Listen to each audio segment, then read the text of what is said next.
Good afternoon and welcome, everyone. I'm Maureen Conway, a Vice President at the Aspen Institute and Executive Director of our Economic Opportunities Program. It is my pleasure to welcome you to today's conversation, Democratizing Work, the Role, Opportunities, and Challenges of Worker-Owned Cooperatives. This conversation is part of the Economic Opportunities Program ongoing Opportunity in America discussion series, in which we explore the state of economic opportunity in the United States, the issues, challenges, and obstacles workers, businesses, and communities face, and ideas for change. We are grateful to Prudential Financial, Walmart, the Cerna Foundation, the W.K. Kellogg Foundation, Bloomberg, and the MasterCard Center for Inclusive Growth for their support of our Opportunity in America discussion series. Today's event is the first in a three-part series, Employee Ownership's Moment, Conversations to Advance Policy and Practice. And in this series of conversations, we're going to be looking at the different models of employee ownership, their strengths and limitations, and what we can do to encourage more sort of employee-owned enterprises. There are many forms of employee ownership. Today's conversation is really focused on worker cooperatives. We're going to talk about ESOPs, employee ownership trusts, other forms of equity and profit sharing in upcoming events. So stay tuned for that. But today we're really focusing on worker cooperatives. And I'm really glad we're starting this series with worker cooperatives. It is November. November is voting season, sort of time to celebrate really democracy. So it's great to begin this conversation series with focus on worker cooperatives, as the principles of democracy and democratic member engagement are really sort of foundational to the cooperative movement. And at a time when people are expressing concerns about the resilience of our democracy, both in the US and in democracies around the globe, it's useful really to think about the insights that cooperatives can offer regarding responsibilities and benefits of democratic engagement. But more central to the concerns of the Economic Opportunities Program typically are issues of economic inequality, wage stagnation, deteriorating job quality, and other sort of economic headwinds that have really taken a severe toll on workers' livelihoods and on the health of families and communities across the country.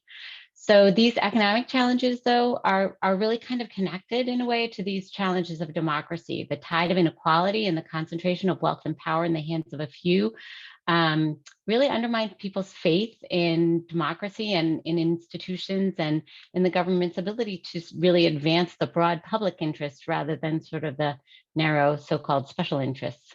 So cooperatives really inspire us to be different, offer a path to sort of more shared prosperity, to workplaces where power is shared, participation is encouraged, and community health is promoted. So what can cooperatives tell us about how work can be organized to be engaging and rewarding for workers, while at the same time producing the goods and services people need? Why have cooperatives, kind of remained under the radar screen in the US? And what kinds of policies, training, financing, other supports could really help the cooperative movement expand and flourish and really contribute to a healthier economy and society? So we have lots to talk about today. We have a great set of people to talk about it with. Really excited about this conversation. I'm just going to do my very quick review of our technology. All of our attendees are muted. We're delighted to get all of your questions. Thank you to those of you who submitted questions when you registered. Please use the Q&A button to submit questions. We will try to get to as many as we can. We know that many of you also have experience in this field. We really encourage you to share your work, your ideas and thoughts in the chat. So please share your resources there in the chat. We will be grateful to hear from you about that.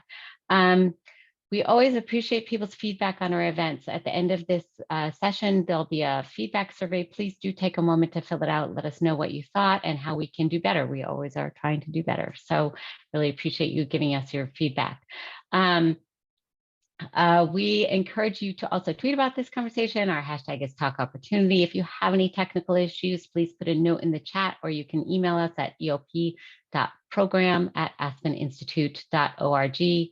The event is being recorded and will be shared via email and posted on our website.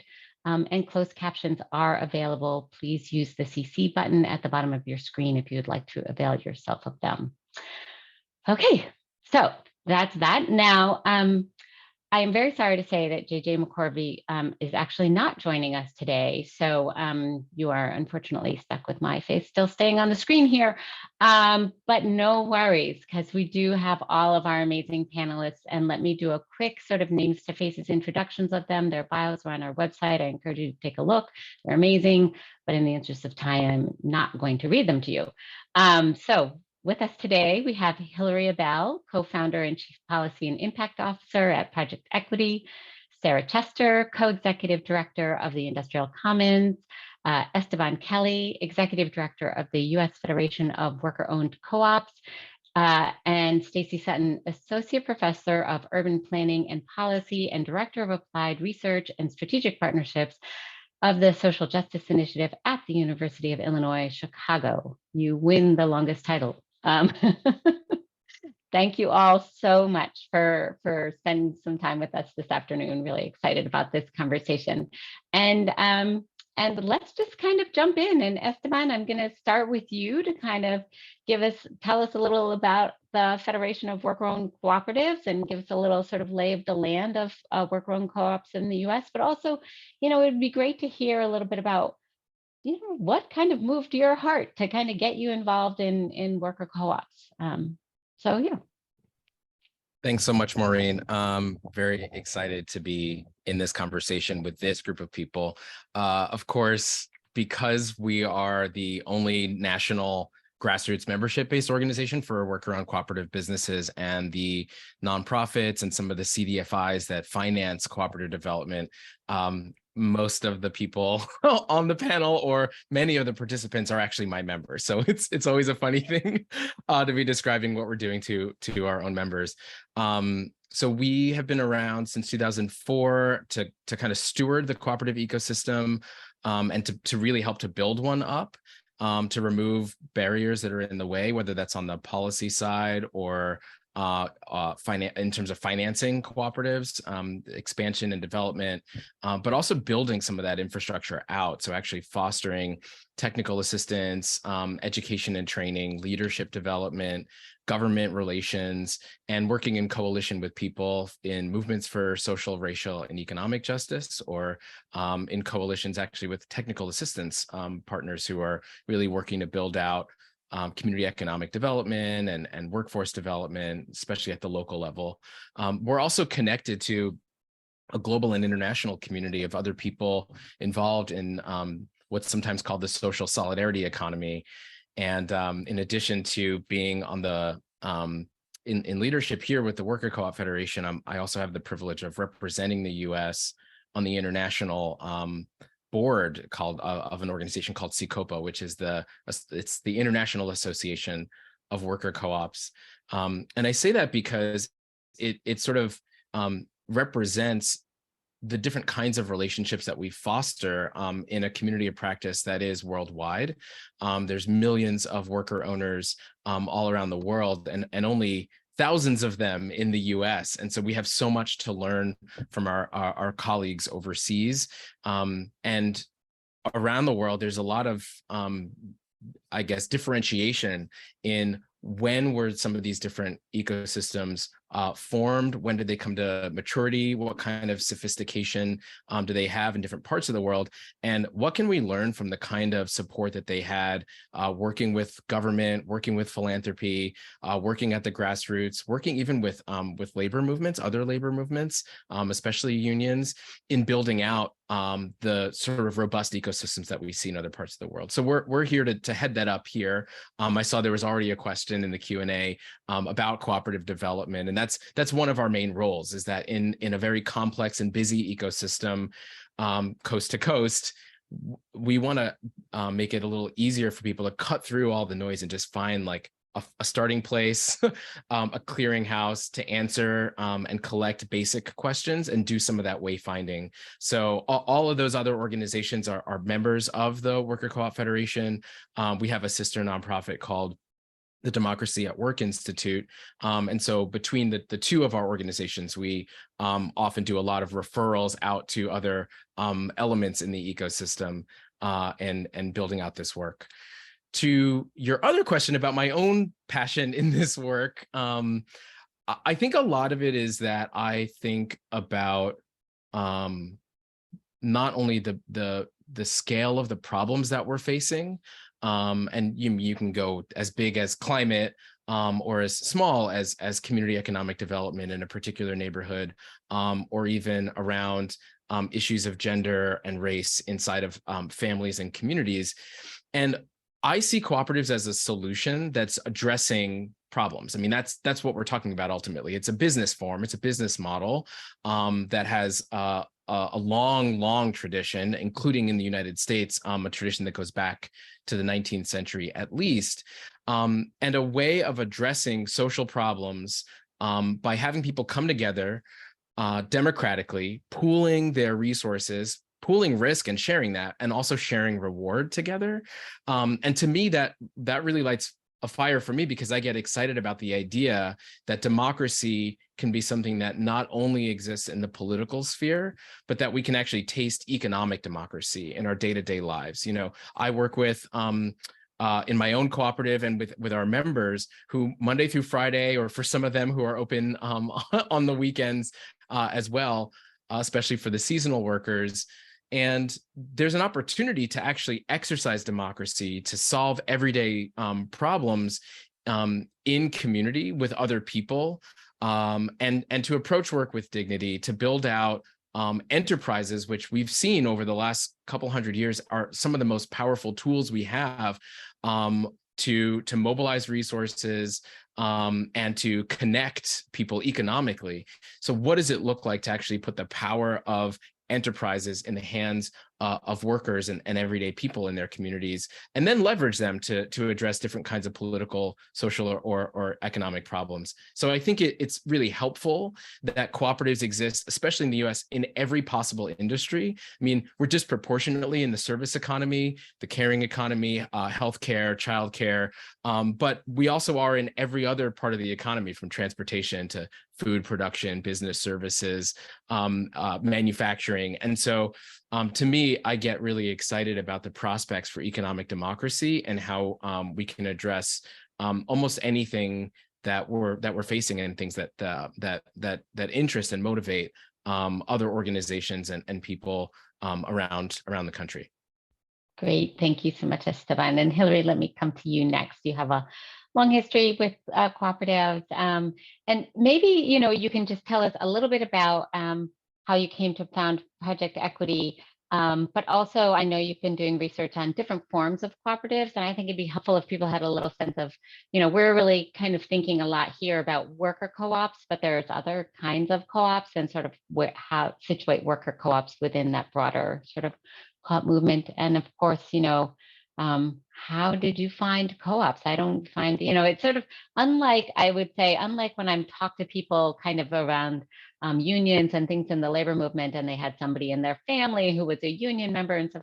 Usually I don't hear people in the co-op movement say, oh, because my, grandmother was a co-op member or whatever, right? So anyway, I'd just be curious sort of how you came to it. Absolutely. Thank you so much, Maureen. And it's great to be here with Esteban, Stacy, and Sarah, and everyone else. Thank you for being here. My journey to co-ops was pretty experiential, and actually there's been a lot of serendipity along the way. So kind of fresh out of college, I was really interested in social justice and human rights, and was doing human rights work in Central America.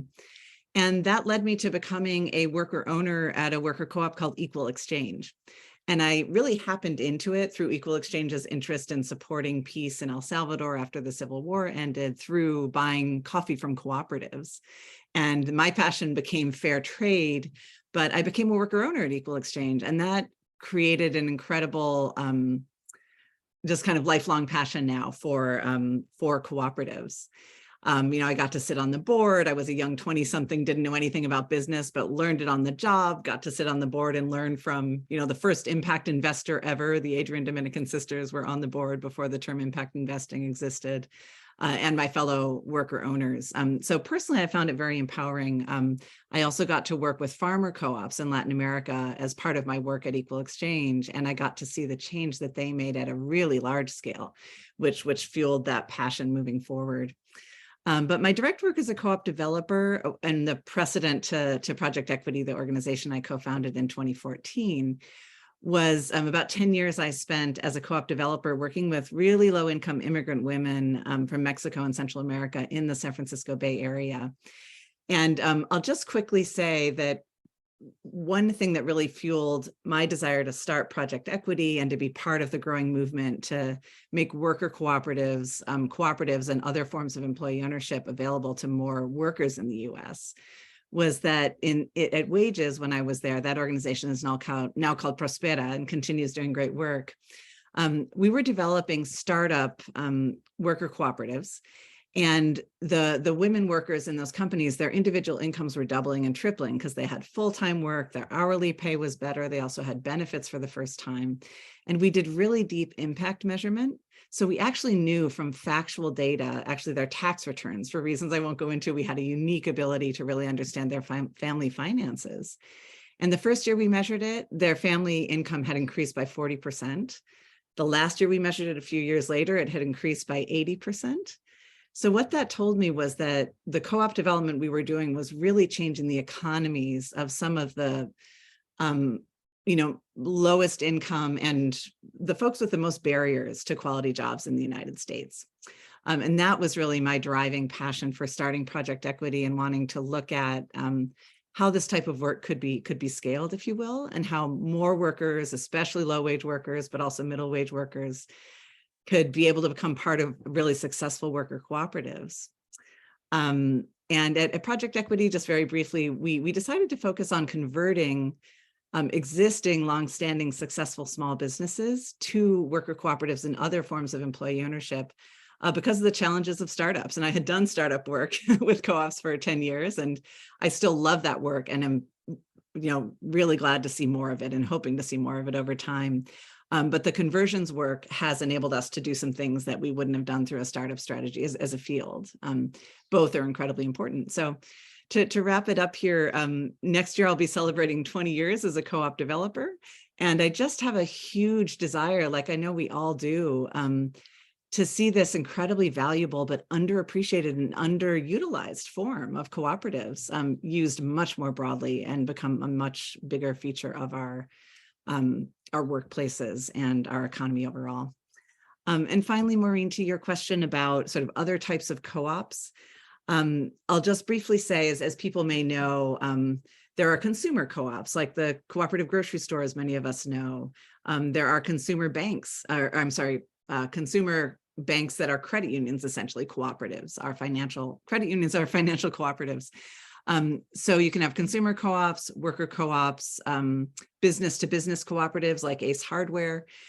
So essentially the form of working together under the 7 internationally recognized cooperative principles can be done in many different ways. And we're talking about worker cooperatives today. There's also a Venn diagram that worker co-ops are at the center of that overlaps with employee ownership in other forms like employee stock ownership plans and employee ownership trusts, which Aspen will be doing some webinars in the near future. And at Project Equity, we promote that full spectrum of broad-based employee ownership. Great. Thank you so much, Hillary. That was terrific.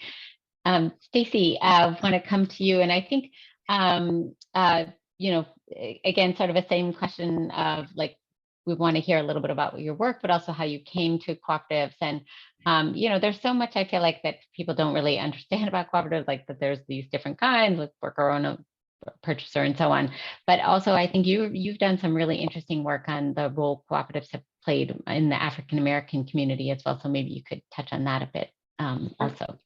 Great, thank you. And thank you for inviting me. I'm really excited to be here, especially with this panel, and to see Aspen Institute kind of talking about promoting in many ways worker-owned cooperatives, right? So that into itself is significant. And so my route to this work is perhaps in some ways somewhat conventional in the sense that it's a mixture of being a co-op member within a consumer cooperative, with a food cooperative. When I was in New York, I was part of the largest food cooperative in the country, which is Park Slope Food Co-op.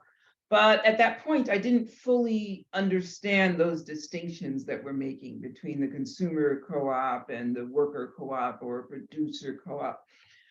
It was really when I was doing my early research, my dissertation research, and that was also focused on Brooklyn, in central Brooklyn. I was looking at the role of Black-owned businesses in kind of revitalizing central Brooklyn over almost a 50-year period.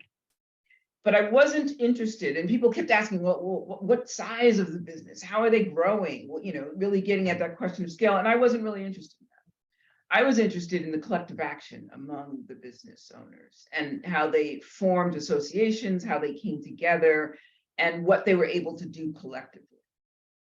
And it was from that I realized, okay, some of the limits of what they were able to do could have been addressed if they had a more formal kind of governance structure that allowed them to work together and benefit together, you know, to bear the burdens and the benefits more equitably, right? There was a lot of lumpiness in these small businesses. Again, these were really small neighborhood-based businesses, majority Black-owned businesses. And although my experience had been that they were very kind of autonomous and individualistic in their enterprise, they would spend a lot of time really thinking together and strategizing together and working together.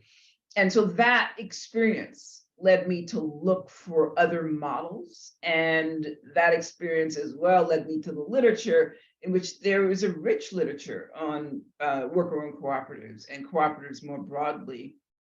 And this was before Jessica Gordon Nemhart's book, Collective Courage, came out, which came out in 2014, I believe.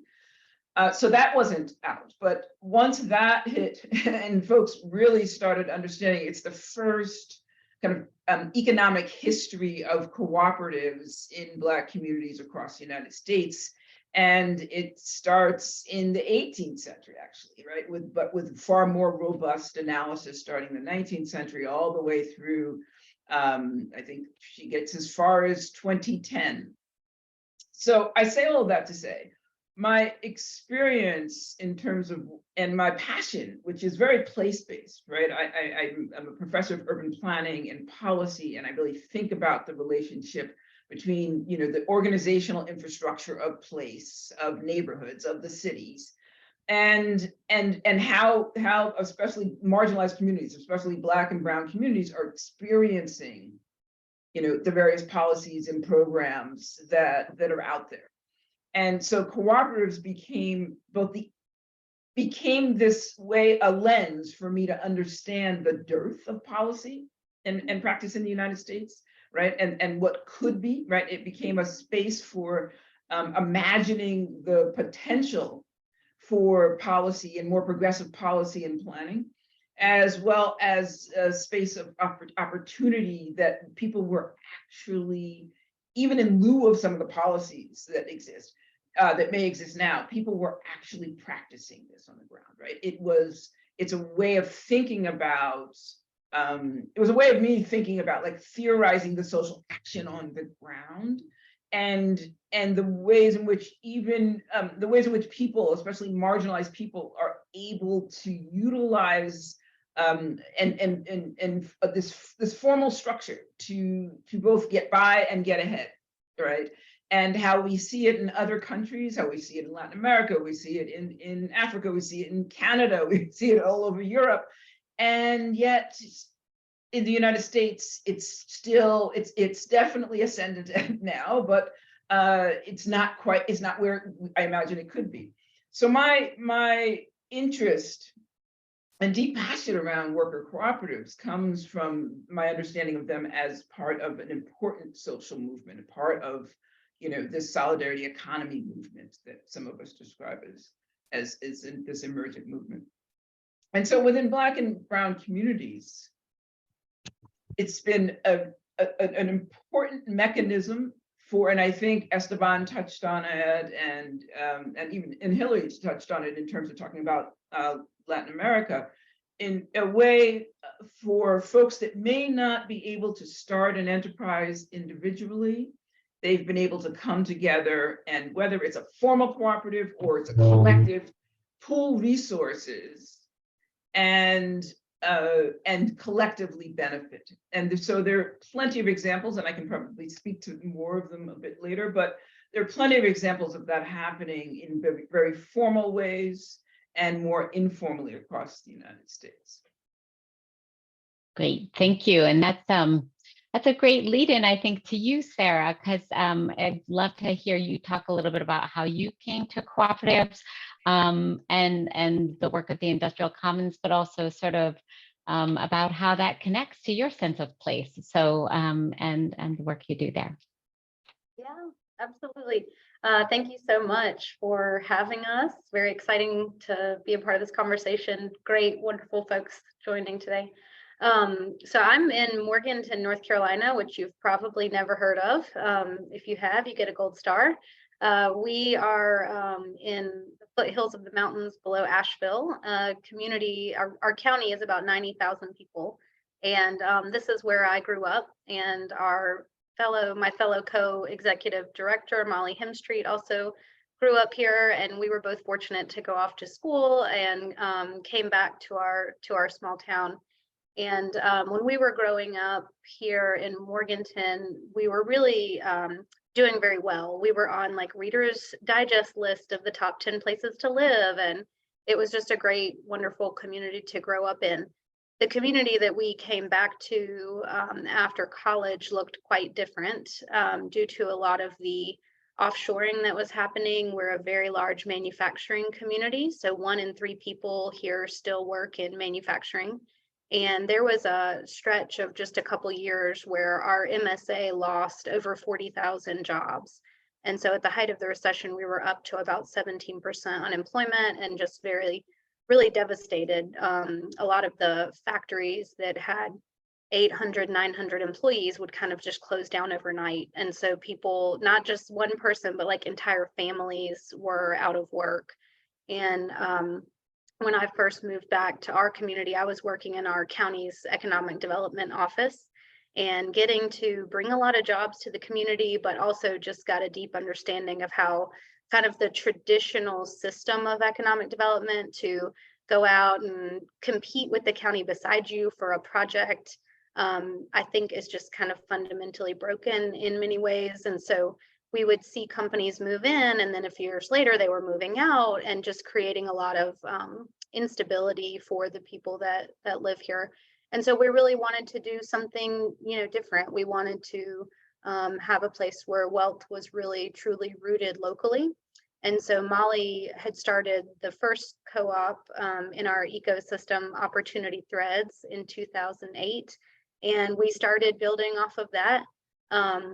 So at the Industrial Commons, we now have founded 5 worker-owned co-ops, and then we have an adjacent 501c3 that provides education and training, as well as a whole suite of youth development programs.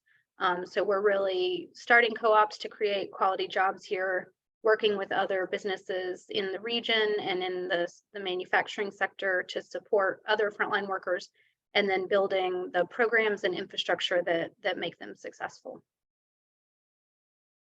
Great, thank you. So I think I saw one question just for clarification. When was the time period that you said was that job loss in North Carolina? It was, well, a lot of it was around like the 90s, and when we lost a lot of jobs to offshoring. And then our unemployment rate at the height of the recession, I think, was about 17%. Yeah, good. Thank you. Great. So Hillary, let's dive in a little bit more on a couple of things. So one, I did want to ask you, I know you've been doing a lot of research on the benefits of co-ops, and you started to talk about that a little bit. So just wanted to get your perspective on what you see as the sort of real contribution that co-ops can make for workers and communities. But there's also a question for you about the characteristics you look for in companies if you're thinking about conversion to a co-op form. So would be great if you comment on that as well. Yes, very happy to. So the benefits of worker cooperatives are many, and there is a growing body of evidence internationally and in the United States about the benefits of other kinds of cooperatives as well. So there's lots of places we can try to find some links to share in the chat around that. In terms of worker cooperatives, though, I see the benefits in two main categories, and many worker co-ops will do both, and some will do, kind of be stronger in one or the other. One thing I hear, actually, I'll say, I hear this from all the worker co-ops I talk to, is the benefits around bringing your whole self to work, finding meaning at work, which is so important now. It always has been, but with the millennial generation and those coming behind them, that's something people insist on and really want and need. And also with the crisis in employee engagement, I think it's like 60% of workers globally are either disengaged or like extremely disengaged at work, just not connected to really what they're doing, 40 or more hours a week. So quality of life, worker voice, and going beyond voice to actual agency in the workplace is just an inherent built-in part of worker cooperatives because of their democratic nature. Some of the common benefits that I also see in all worker co-ops is like flexible scheduling. And there's a pretty dramatically lower turnover in worker co-ops than in other businesses in their industries. Then there's another kind of subset of worker co-ops, and I think we're seeing more of these, and I'm very eager to see more of these, which are the ones that really do wealth building for their workers, have quality jobs. I think all worker co-ops create quality jobs. And some are able to create quality jobs where the pay and benefits are actually greater than in other companies in their industry, and where there's significant enough profit sharing through patronage, which is the co-op term for profit sharing for members. And my work has been with low and moderate income workers, folks whose other job alternatives are crappy, which is the technical term I like to use. And I won't spend our time talking about the many crappy jobs that are out there. But just to give a couple of examples, I mentioned the work we did at Wages, where we saw 40 to 80% increases in family income. And the better we got as co-op developers, the more we fine-tuned our understanding of the industry we were working in and how to make those businesses successful and how to train and support and coach the worker owners to govern their business well and inhabit the full sense of that work. The greater the economic impact was. We're also seeing now that we're seeing more companies, mature businesses convert to worker co-ops. We're seeing a lot of wealth building happening in worker co-ops, even in lower wage industries. So I've had the pleasure through our work at Project Equity of getting to know and working with a number of companies in a pretty low wage industry, food service, restaurants, cafes, that have become worker owned, have become worker co-ops, and have not only shared profit with their members, but shared it even while they're paying down their transition loan, which is something we tell people never to expect, because you take on debt to buy a business from its original owner, right? Especially if you're low-wage workers who don't have that cash sitting around. But nonetheless, we do often see companies co-ops starting to share profit right away. And we've been seeing it in the five figures, individuals receiving 5-figure checks who have never had a savings before. So I could tell more stories like that, but the wealth building potential of worker co-ops is just so critical, given the increase in income and wealth inequality and the racial wealth gap as well, which has always been a driving motivator for us at Project Equity. And I'll just give a very, very quick answer to the question about what we look for in transitioning a business to a worker cooperative. First and foremost, we look for kind of a successful, profitable business, because the workers in a company that's not profitable or that's struggling or is in a dying industry may not want and may not do better, probably won't do better if they buy a company that's not doing well. So we look for, 3 to 5 years of profitable kind of and stability. We look for more mature businesses. So I think it's wonderful to start a business as a cooperative. And it's also wonderful to start one not as a co-op with the intention to transition it. But when we're looking at sort of mainstream businesses that are owned by, one or a few individuals, more typical in our economy, we're usually looking at a company that's, 7 to 10 years old or more. And a great size is, 10 to 50 employees in that business. There is a real challenge in our field that I'm going to challenge us all to find solutions to this, because it's really important that we do. But it is quite hard to transition micro businesses to worker co-ops. There are some, we've worked with some that do it successfully, But the things that can be challenging, like, all the things that the owner did, which is probably everything related to sales and management. If that owner is leaving, how do you take over all of those responsibilities? In some groups of workers, you'll have the right capacities and desire to do that. But in many, you won't. And also the smaller businesses are also pretty fragile. So we just have a more of a different conversation when we talk to micro businesses that are interested in this, because it takes more to kind of assess the feasibility and if it's really a good fit. So to summarize, 10 to 50 employees, it can be more as well, although most larger businesses will probably look at ESOPs as well. And we're encouraging more of them to do democratic ESOPs and also to consider worker cooperatives. Great. Thank you, Hilary. Stacy, I wanted to come to you and ask you a little bit about co-ops as a tool for, improving racial equity. And I was going to ask you about what that looks like in Jackson, which I think there's lots of interesting dynamics in Jackson to think about, particularly as we think about our, sort of the degree to which governments are responsive to sort of the people in the region. If I think about some of the issues that Jackson is struggling with now, but also there's a question for you about Chicago's community wealth building initiative and how that intersects with co-op development. So you have a couple of places you can talk about for this. Terrific, thank you. And I'll start with Jackson, largely to pivot, because I think there's a lot of lure around Jackson and Cooperation Jackson and the relationship between the mayor and the Cooperative Jackson movement. And it's complicated in terms of, when we think about what's happening in Jackson, and when I think about it in the research that I do, I think about Cooperation Jackson as an entity, right? There is a formal entity called Cooperation Jackson. People assume that is a cooperative. It's not. It's an incubator, and I think we've heard a little bit about incubators today. So they incubate cooperatives, but it's similar to other incubators in some regards, right? We have Cooperative Richmond and Co-op Vermont and Cooperation Humboldt and Cooperation Cincinnati. So there are a number of them across the country. I think Cooperation Jackson is most known because of its kind of deep commitment to Jackson, Mississippi, which is 85% Black, and really addressing some of the structural inequities that also align with what the mayor, with what Chokwe Lumumba is promoting. But they're separate projects, right? I think we often conflate them. So I'm not going to go too far down the road on that, but I do think they're doing important work there.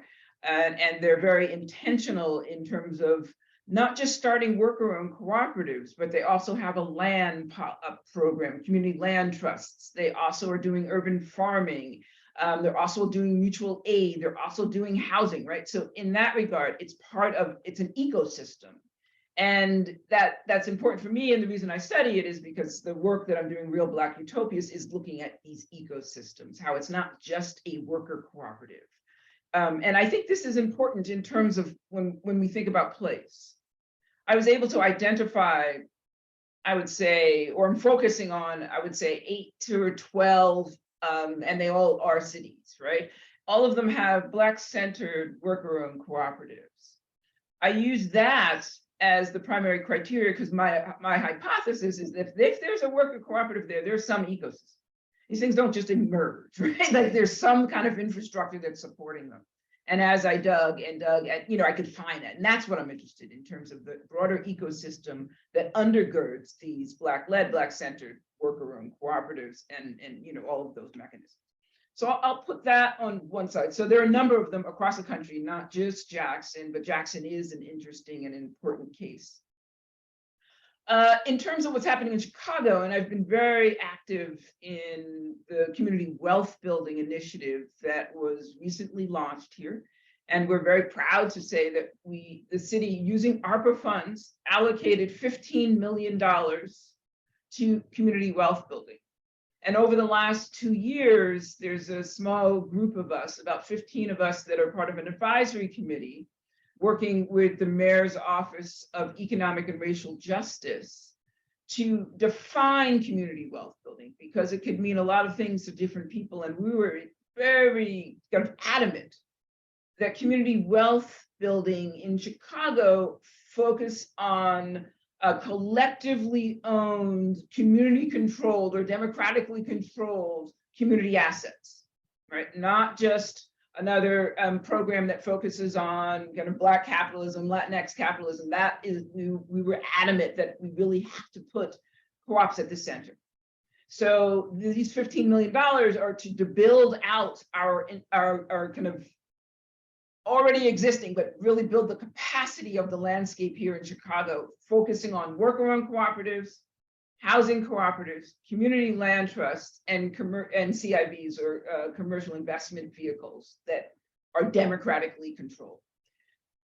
The first RFP just closed on the 15th. So a bunch of applications came in, and now people are going through and really trying to decide where some of the buckets of money are going.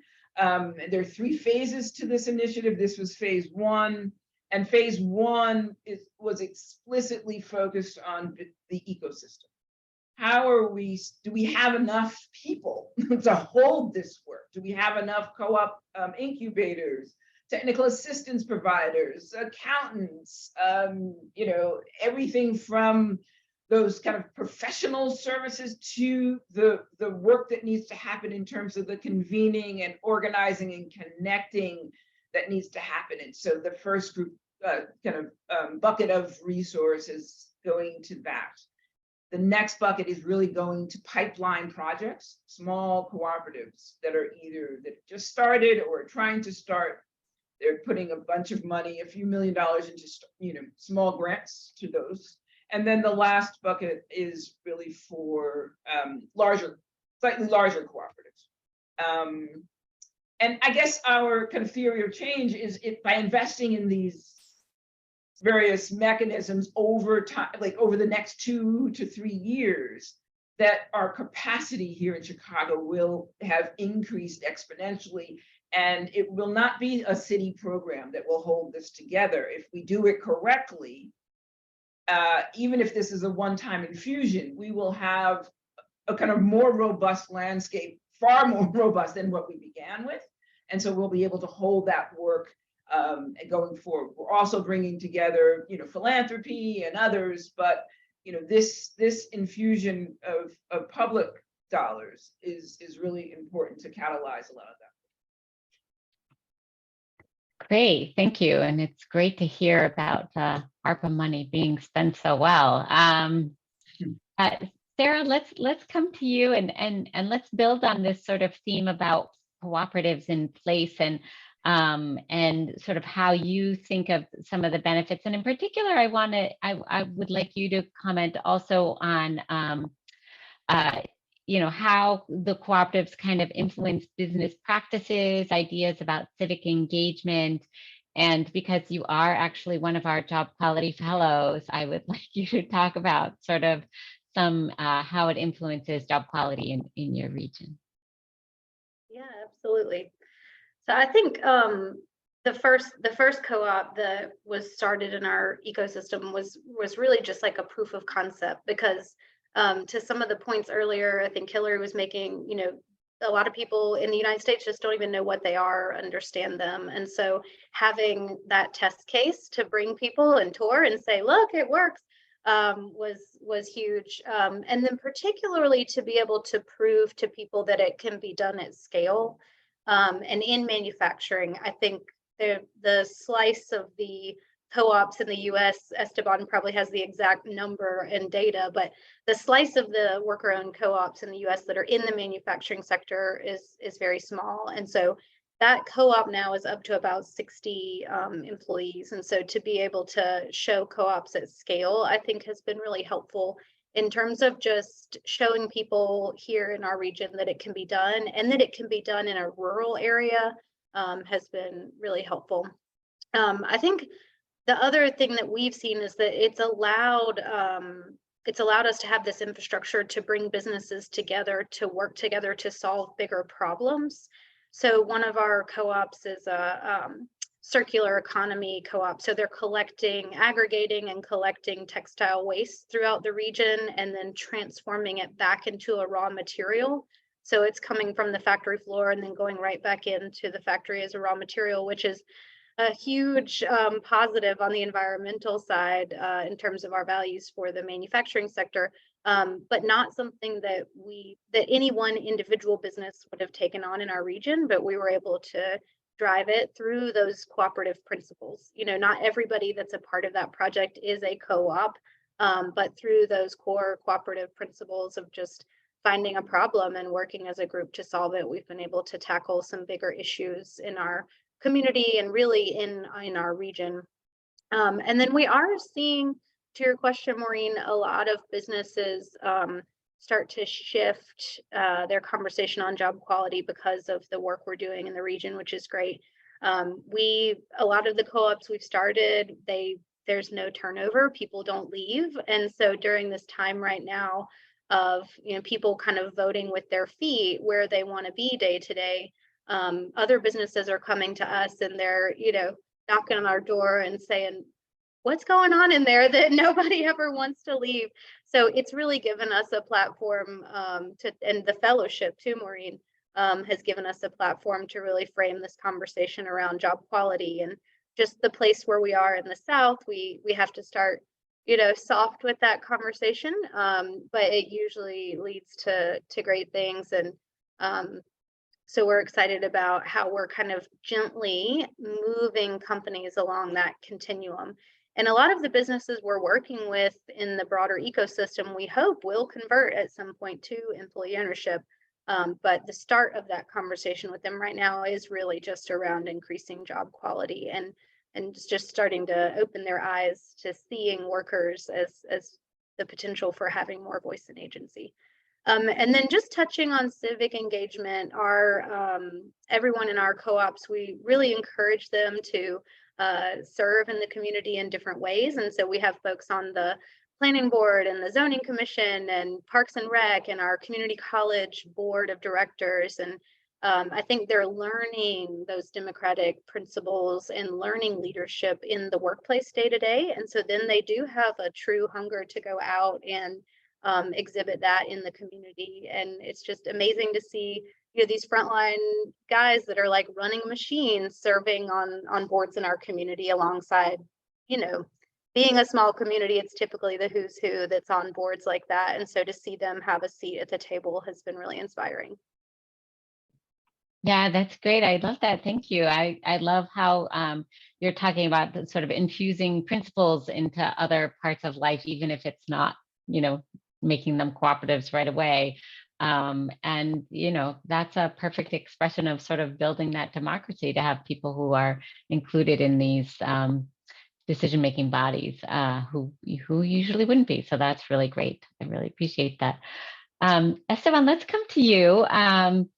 You know, I had this question for you about sort of innovations that you're seeing in cooperative, and to talk about what you're seeing. But there's also a couple of things that have come up in the questions that you could also touch on in terms of, you know, the particular sectors that you think are amenable to cooperatives now, or where cooperatives are flourishing, and a question about sort of gig work and cooperatives, and sort of where you see innovation, particularly around the issues of gig work and how cooperatives can address jobs that are organized in that way typically. Yeah, I think I can thread the needle, because I was going to speak to some of those things anyway on the innovation question. I mean, that is where innovation is happening, is by spotting market opportunities and then innovating within that space. So we're definitely seeing a lot of innovation in the rise of platform cooperatives. I founded a platform cooperative recently called Gilded that's actually working with freelancers. So the ones that we're working with are ones who are processing 1099 contracts. And we basically use the power of the cooperative form to capitalize a guaranteed payment pool. We can front workers their payment within 14 days of their wrapping up their work with their clients. And so we're addressing the wage theft that happens when people freelancers aren't paid in a timely way. But then also by pooling together all of those workers, we're able to provide things like worker benefits and access to tax preparation, quarterly taxes, things like that, that often can be tricky to sort of pin down and stay in compliance when you're an independent worker. But then we become, through Gilded, it's Gilded with a U, becomes the vendor to the client.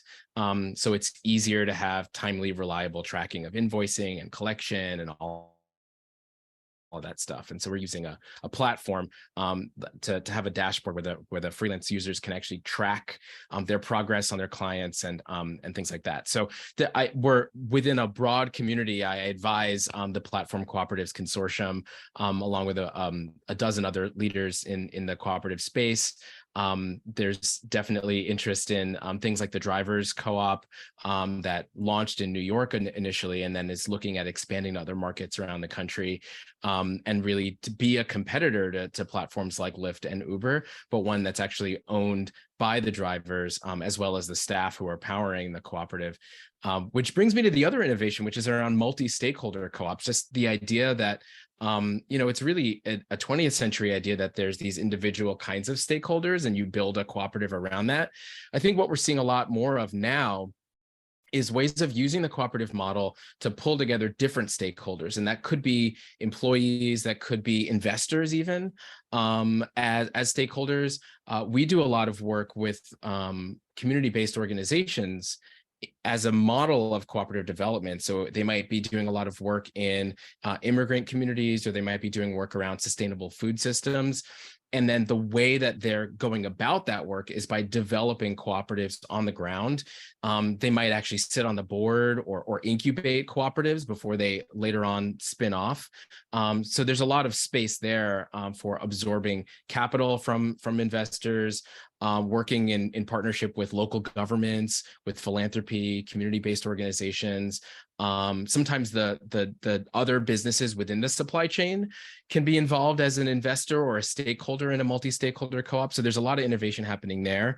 And I think generally just pivoting away from, not necessarily away, but not being limited to existing cooperative statutes as the only way of starting cooperatives. So a lot of innovations happening for people to take things like LLCs and incorporating as an LLC and then customizing it within your bylaws to be governed in accordance with cooperative principles. And so that's one of the ways that I think a lot of, especially immigrant cooperatives, are gaining traction, because of course, even if you're not documented to be able to work in the United States, you could be an owner in a business or a part owner in the United States, and you can contribute labor to your business in the US, and then of course receive any kind of income that's associated with the wealth that's generated from that asset, from that business. So there's a lot of different things going. I think the only other thing I wanted to touch on that gets on the other aspect of that question is around all the work that's happening with sort of climate justice and climate adaptation, and a lot of the work that's happening. There's been a recent rise in secondary co-ops. So looking at, for example, we have a lot of members in the solar industry. Some of the most successful and profitable worker co-ops actually are in the solar industry, whether that's manufacturing or installation. And some of them have formed a secondary co-op where they can collectively purchase the raw materials that might be imported from China or other parts of the world, or they might collectively purchase solar panels themselves, and then through volume, they roll out their work around monitoring or installation of solar panels, or getting involved in the landscape architecture and design. So groups like Amicus out in Colorado and in the Southwest, this is a huge innovation there. People who are doing green retrofitting for energy efficiency around not just landscaping, but weatherization and windows, and just making more airtight, especially on the residential front, buildings, so that you're reducing the energy bill, but also you're not leaking all of the energy intensive things that go into heating and cooling homes. And then unions are getting involved in this as well. So the union co-ops movement, which I saw some chatter about in the chat as well, has been really figuring out ways to partner better with unions for the different ways that we can support cooperative development. I know that SEIU has been really active in this space, including pushing forward legislation recently in California around, what does it look like to make it a little easier, partnering with the state to create to move these pools of workforces. They might be concentrated in certain industries like farm work or healthcare, and to make it easier to actually form contract cooperatives, basically, so that you have pools of workers who can then be hired in by larger organizations. That could be a university or a school or a hospital for different kinds of services. So there's a lot of different innovation, I think, that's happening there, and looking at integration through value chains, and then laterally through different industries, or connecting with unions or with the government. Maureen, I'd love to just add Yeah, dude, that's super interesting. Go ahead, Hillary, jump in. It is amazing. I'm just blown away by the incredible list that Esteban just laid out of amazing innovations related to worker cooperatives. And I'm going to add some more because there is so much innovation happening. The platform cooperatives, I think, are really important, and also important for scale, be able to do something that can reach a lot more workers. And then it introduces some of the challenges of like the consumer co-ops. I'm a co-op geek, and I'm a member of REI, the outdoor, the consumer co-op, but I haven't even voted for the board ever in my membership time because I don't feel connected to it. I don't know the candidates. So I think it is interesting to think about these very large scale worker co-ops and having those workers make decisions, govern the business together. Another version of those platform co-ops are staffing cooperatives. So I think folks may not be aware that external staffing agencies or kind of external staff provide a huge proportion of workers in businesses these days. So some of the large tech companies have as many as 40% of their workers who are not employees of their company. They're hired through staffing agencies. So, Esteban talked about the really important role of SEIU in that legislation, and the precursor to that was the formation of a cooperative in the allied healthcare industry called Allied Up. That's about 2 years old now, really started by the union, and now a unionized worker cooperative with real potential to scale to, potentially tens of thousands of workers just in California. I do want to say that converting businesses to worker co-ops was an innovation. It's always been done, but doing it proactively and going out and finding businesses and engaging the mainstream business ecosystem to find companies that are a good fit for this is still an innovation. Many of us have been doing it for about 7-8 years now. And it's really kind of has a lot of potential for growth. And then there's acquisitions, and then there's cooperative holding companies like Oberon Cooperative.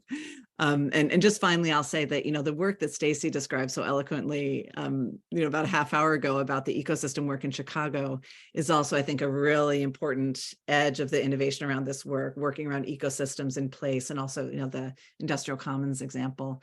And part of what we're seeing in California of where that ecosystem is leading to now is policy work.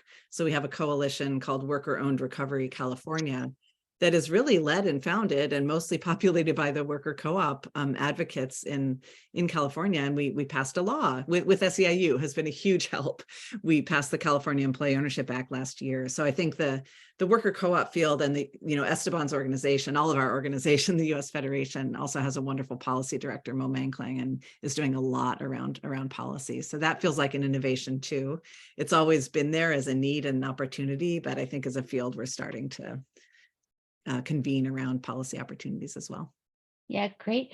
So that was so much, and also I just want to compliment the audience who's putting so many interesting things. I can't keep up with it, but they're really putting a lot of interesting stuff in the chat there. So, so thank you guys. This is really great. And that was super exciting and fascinating. And Stacy, I'm now coming to you, as we're kind of getting to the downer question a little bit, which is it's not all rosy though. There are still some headwinds out there and some challenges we have to address. So I'm just wondering sort of how this looks. I mean, you talked about sort of some of the progress you're making in Chicago, but kind of what are the real challenges that are sort of still need to be tackled?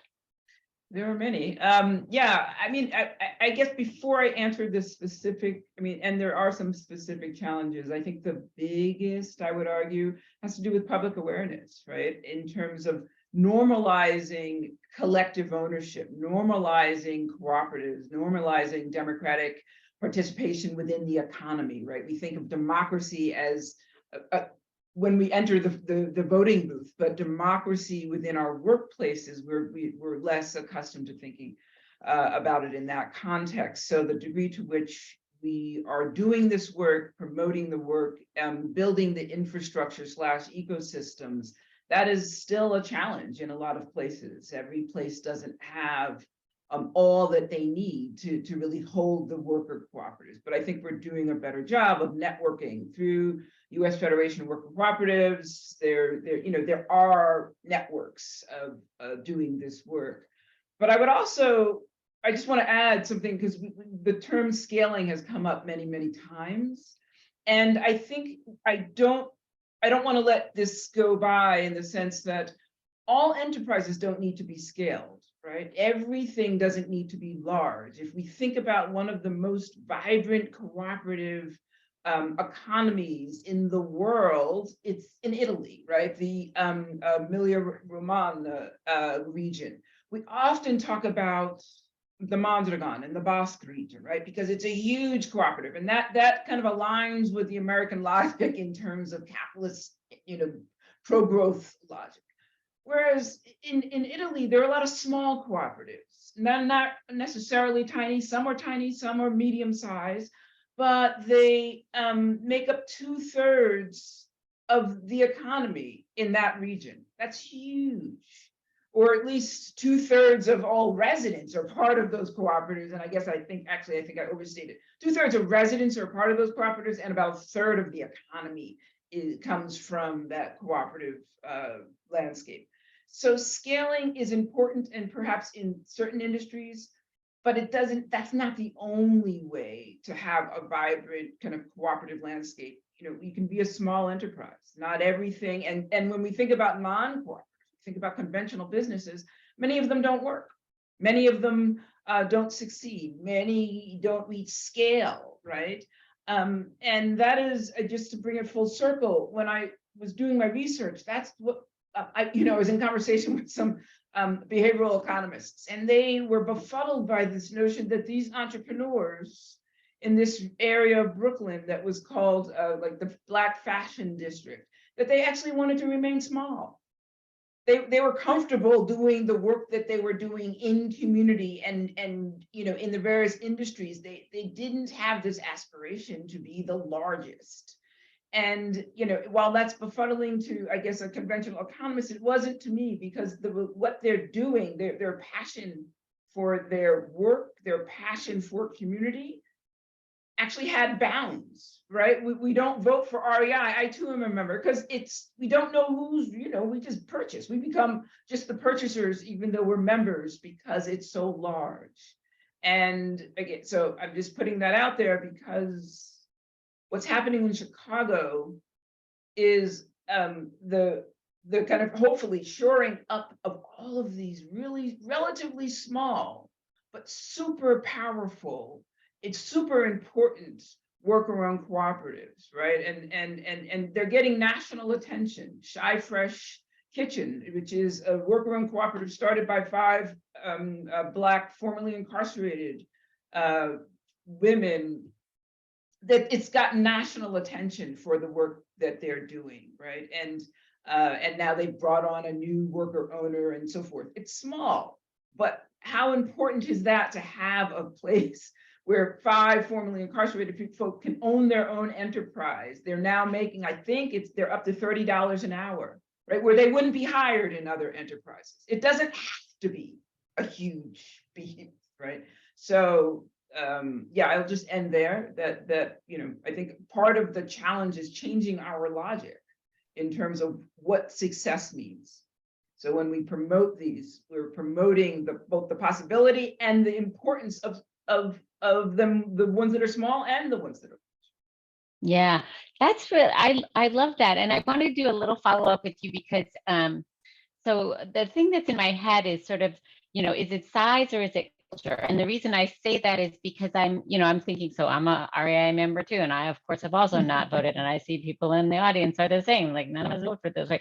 So, but I feel like, I'm not really connected to you, Stacy, or you, Hillary, as an REI member, and we sort of share our REI member, right? Like, and I was thinking about that in contrast to, like, I first visited Cooperative Home Care Associates in New York in 1992, and they're like, oh, we're like, I don't know, 100 worker members now, and we can't get any bigger or we'll lose our culture. And then I visit them like years later, and they're, now we're 2000, but maybe we can't get any bigger than this. I mean, it was funny. And, I visited them like 200, 500, and they're saying, oh, but we've reached the limit, but then they didn't. And I think it was because as they grew, they were so intentional about how do we think about that culture and the connection among the worker members within this.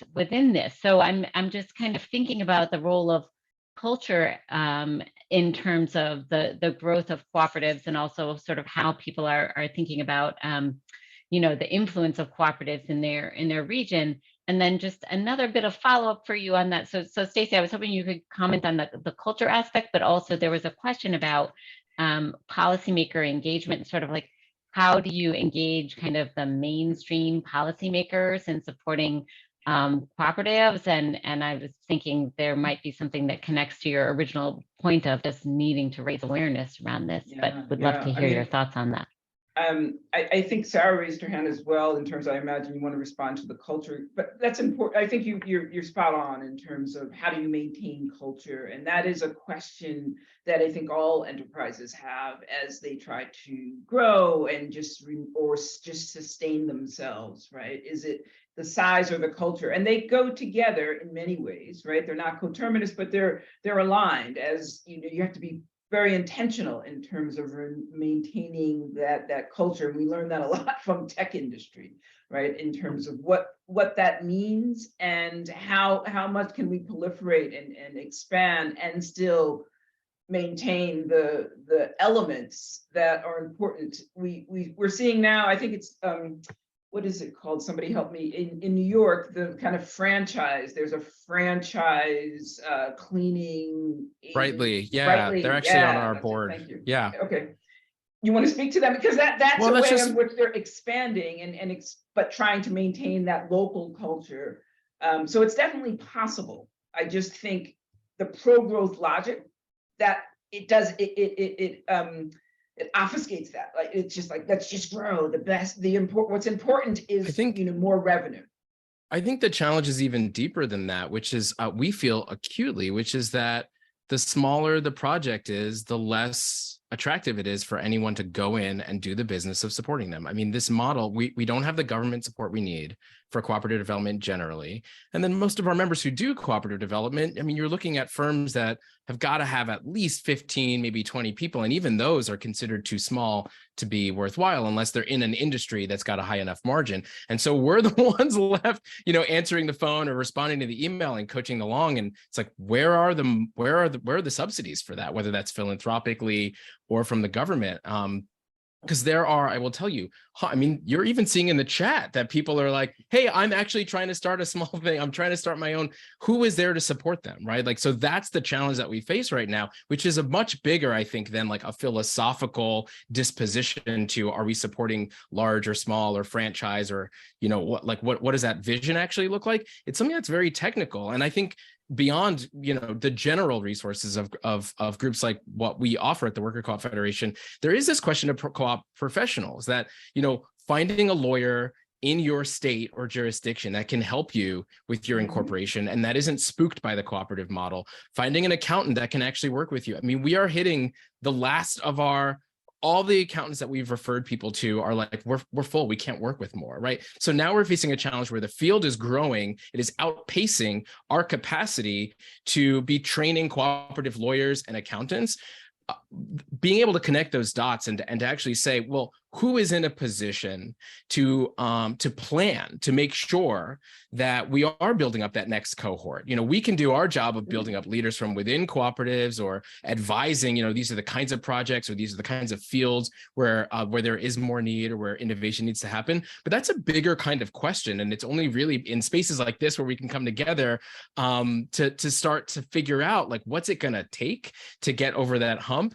And I know that we're almost out of time, so I'll just mention that for us, that's a big part of why we've made a hard pivot. And thank you for shouting this out, Hillary, toward doing more advocacy and working much more closely with state, county, municipal, and federal government, not just legislatively, although of course we've done a lot of work, even just recently. Anything that's gaining momentum, like the CHIPS and Science Act, we're like, well, what aspect of cooperative business can we include in this? And we absolutely did. We worked with Congressman Jamal Bowman to get elements of that embedded in there. But really, like, working with government agencies themselves, the Small Business Administration, to remove barriers that currently exist. I mean, we don't qualify for 7A loans. Why is that stuff there? We all understand that the benefits of the cooperative business model, economically, in terms of racial equity, in terms of sustainability, all of these things are there. So why is it that we still have this legacy of 1,000,001 barriers toward the cooperative model? So how do we actually figure that out and capitalize this model and make sure that there is the bench of technical support that's needed there? Yeah, Sarah, I want to let you jump in here on the culture question, and then we'll do, if we can, just a very fast lightning round of like one final thought for the audience. But Sarah, go ahead. Yeah, absolutely.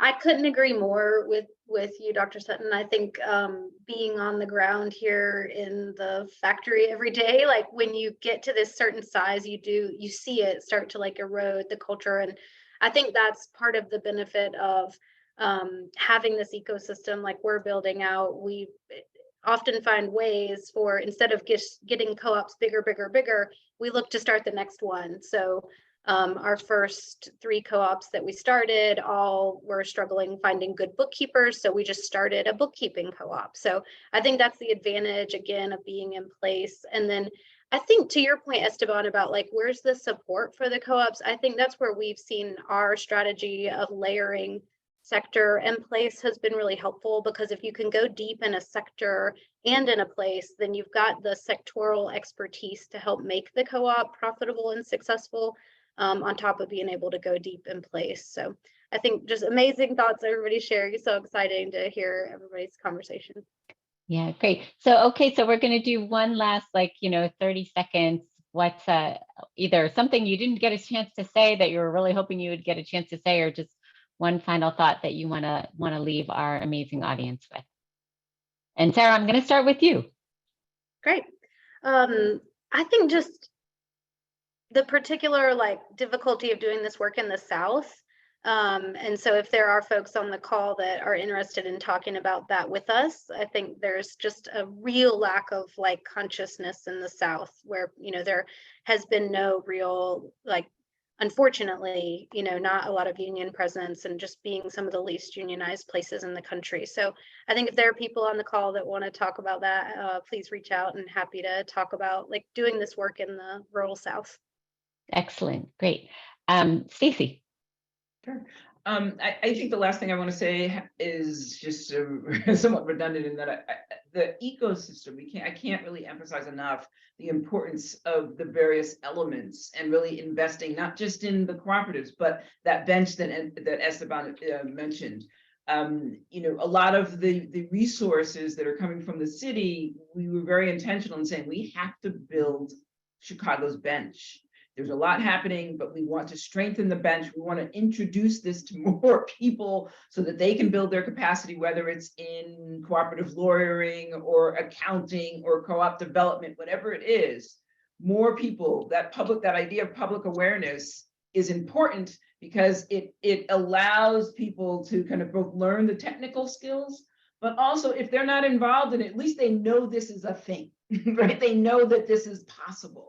And so they won't kind of limit what's possible in whatever their professional roles are, let's say in finance or something.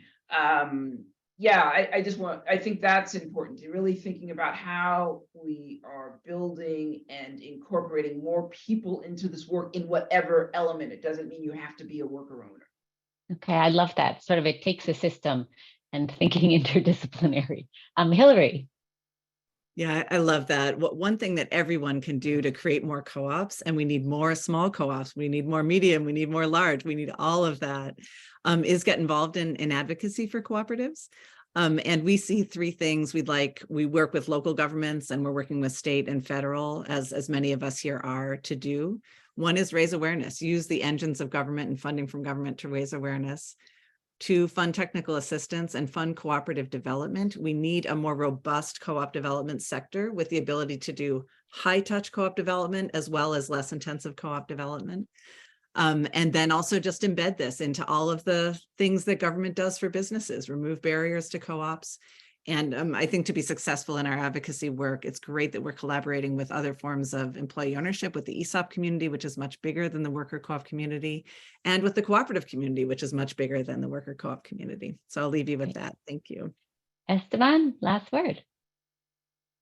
Yeah, I think first I would say that it's interesting. We did the last time that we did a census among worker owners, so not just their firms, but the actual workers inside of worker co-ops, we found out that over 90% of them who were eligible to vote voted in not just the general elections, but also in their primaries. And so the knock-on effects, I don't want them to be lost, of how important civic participation is, that when you have that awakened inside and you're acculturated into participating in everyday democracy inside your workplace, that all of a sudden all the resources we're putting into getting out the vote and mobilizing people, well, if you just focus on actually building a culture of democracy, then you don't need to put all that work out there. And yet you can also, have the upfront advantage of actually developing assets for people in their communities that can be used in all different kinds of ways. So I don't want that piece to be lost. Secondly, I think more so than general public awareness, I've been thinking a lot more about, who are actually the specific actors within the broader community, if we're thinking about ecosystem development, who are those people who need to be aware, and not just generally aware. Cooperative development is a very, very technical thing.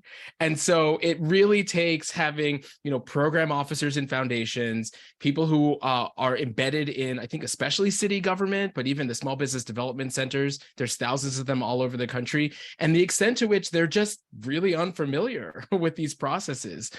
People who are underwriters inside of even traditional lenders, like banks, community banks, or larger banks. So I think that there's a lot of awareness that's particular to the specific industries or sectors. And those are the people who I want to talk to most and make sure are connected and onboarded and aware of what's needed to get over the next hump. And I think for general audiences, just being plugged in and connected is helpful enough.